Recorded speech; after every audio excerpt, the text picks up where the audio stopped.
Good morning. Ngasigi rules ki reading sa petang ye ngase rules ki reading se ko group 1 group 2 aina khaido se ko hadi number 1 consider na traga number 2 consider ko ani si manungda ama khanbira se ko hadi group 1 or group 2 ko number 1 or number 2 ko ahamba 1 khan bangai har sine ko 1 khan bangai na karamba symbol la ke habdo ngase 2 khan bangai na hadi karamba symbol la ke habdo do ha petang ye se ko sidagi ani kadang to ko ani sidagi hadi ahamba karamba 1 ko kitang x man the symbol ama la ko sida ko hadi ahamba isina ko aduga group 1 ko hadi group 2 sina I man the symbol am la ko x man the symbol am ne I man the symbol am ne adu si gi symbol sing sina kari habno habdo hapetang ing si ko sida la is ko x se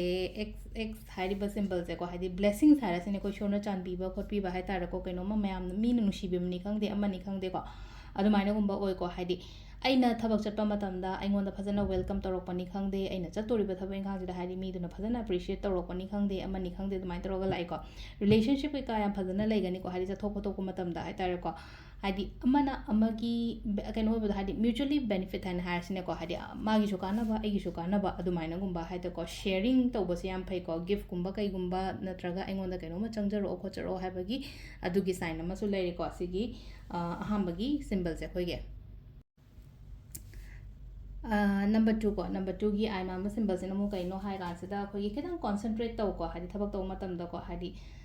chap lepaga laiba yai ko ngasi je ko adu na lepaga lai go no hadi pura freeze tawraga laiba gi type tum laiba do hai tar ko I sila ko matam sida ko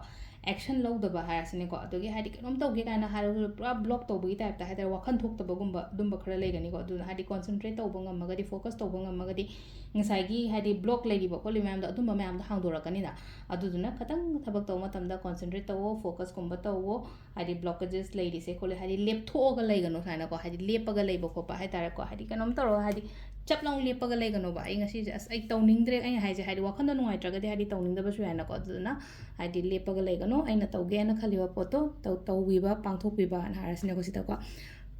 adu sida le ko ngasi ki oina rules ki reading si ma'am thank you